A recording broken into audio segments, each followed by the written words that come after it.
Assalamualaikum warahmatullahi wabarakatuh. Sebelumnya perkenalkan nama saya Junita Diansari dengan NIM 2101020015.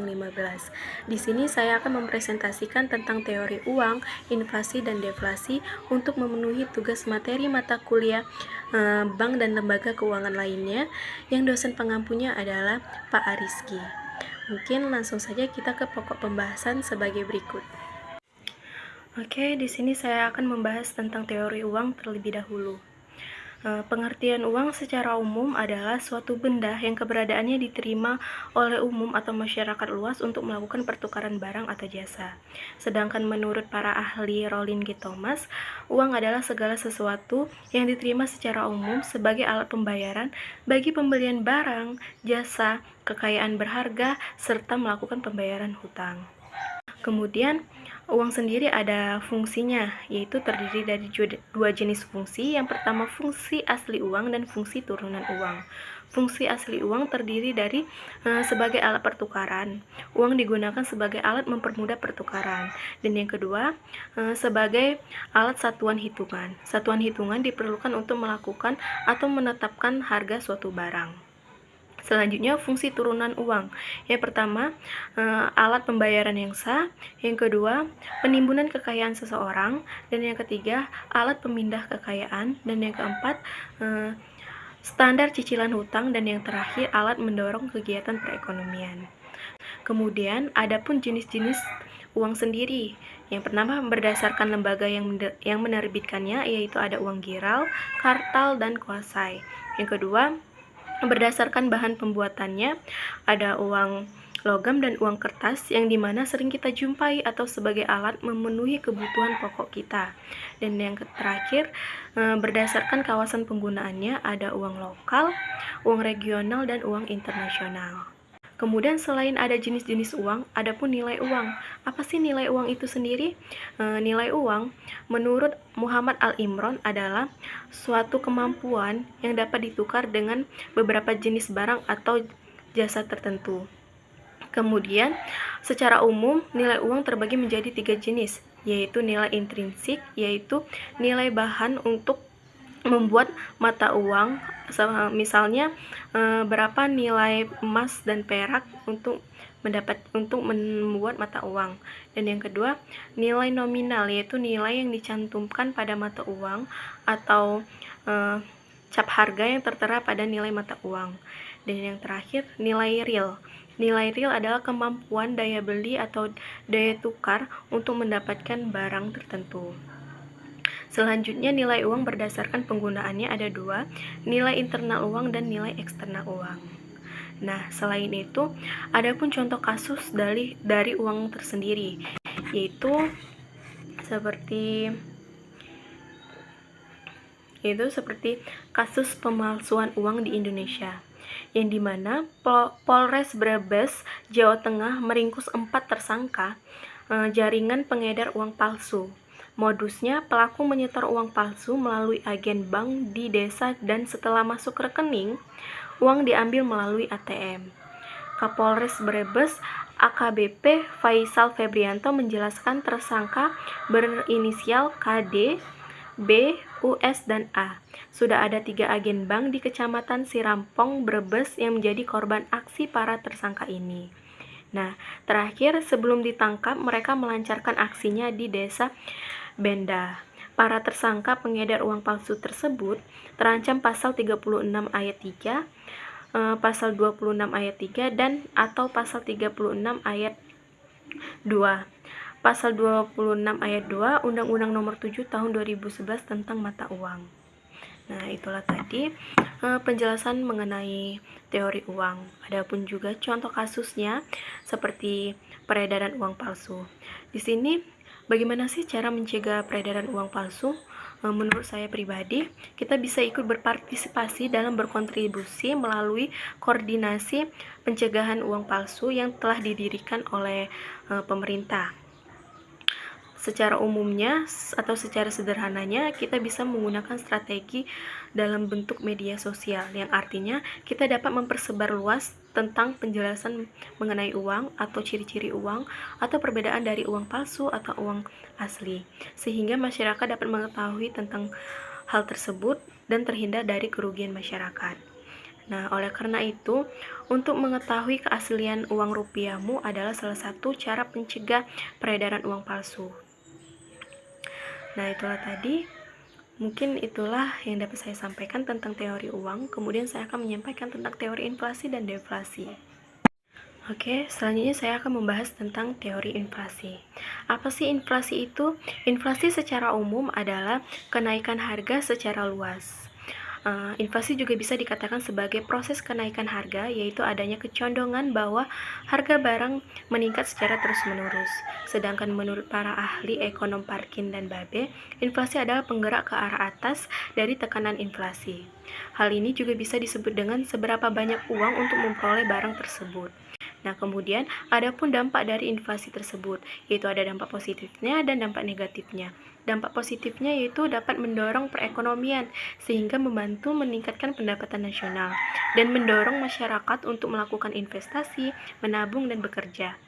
Kemudian penurunan nilai mata uang tidak merugikan sebagian kelompok, misalnya pengusaha memperoleh keuntungannya dari penghasilannya.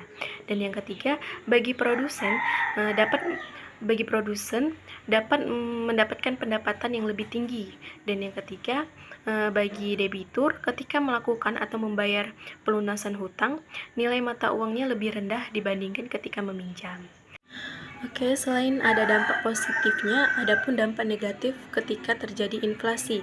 Yang pertama, ketika inflasi tidak terkendali, maka membuat perekonomian sulit berkembang. Yang kedua, meningkatnya biaya produksi dan kenaikan harga kebutuhan. Dan yang terakhir, inflasi yang tinggi berdampak pada rencana anggaran pembangunan pemerintah dan belanja negara. Kemudian, apa sih penyebab dari inflasi dan bagaimana cara pencegahnya? Penyebab inflasi yang pertama, tingginya tingkat permintaan barang atau jasa. Yang kedua, meningkatnya biaya produksi. Yang tiga, jumlah uang yang beredar bertambah.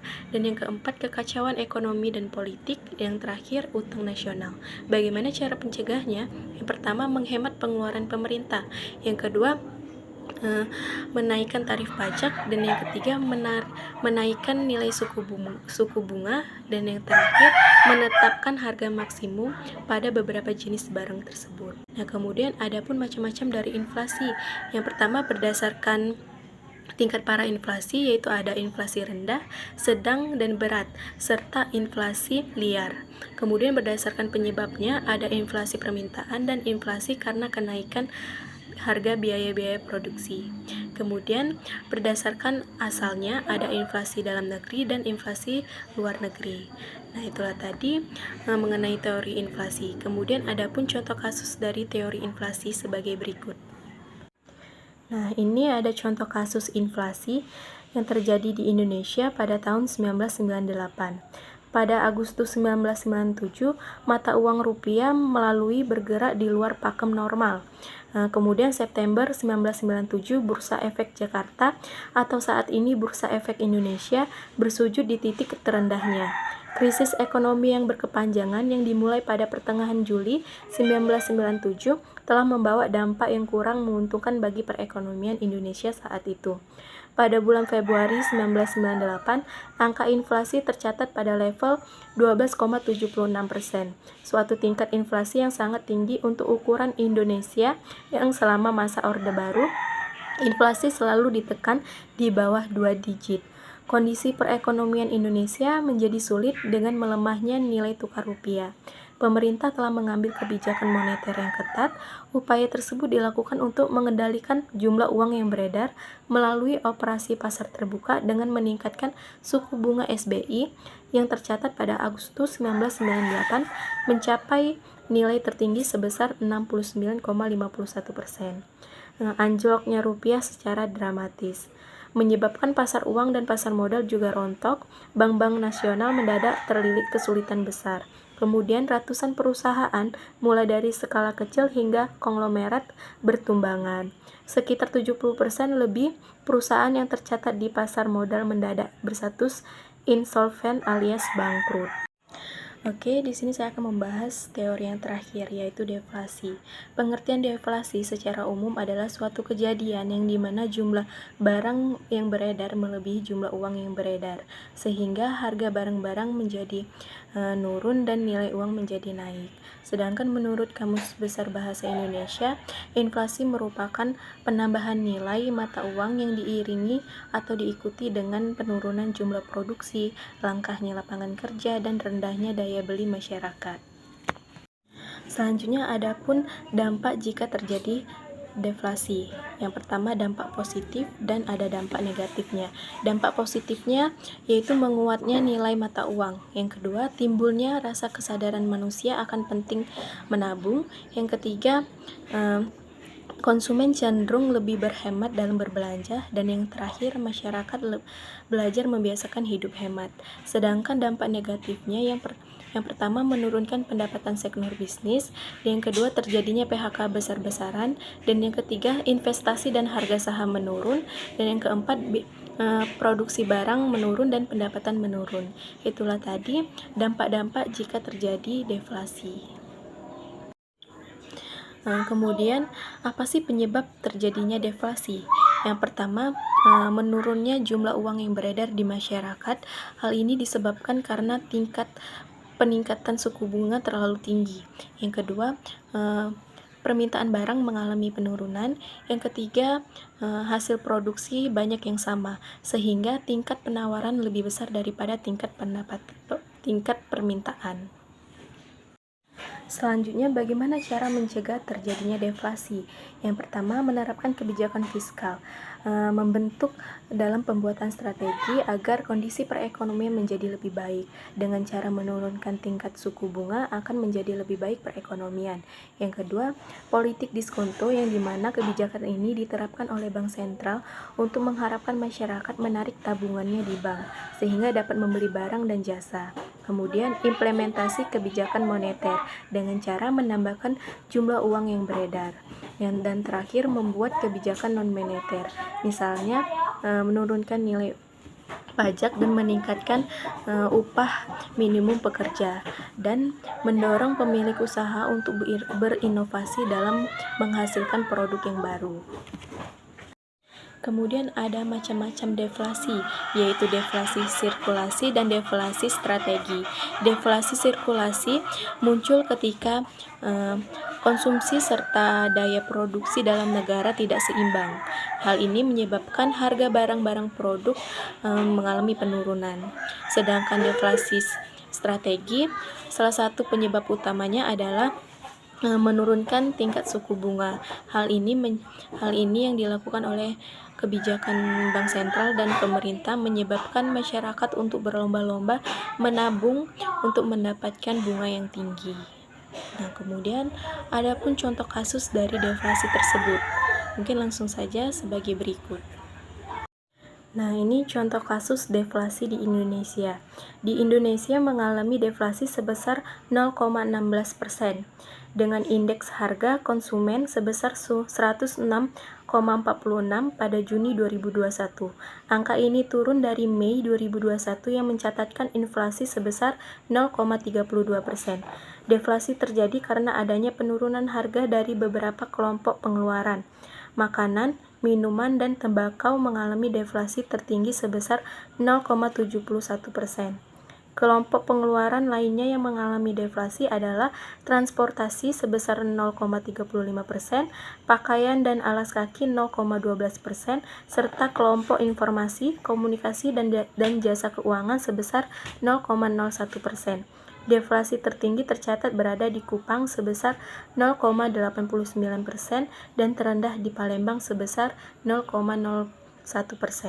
Nah, itulah tadi contoh kasus terjadinya deflasi. Mungkin cukup sampai di sini. Ketiga teori sudah saya bahas. Saya ucapkan terima kasih. Wassalamualaikum warahmatullahi wabarakatuh.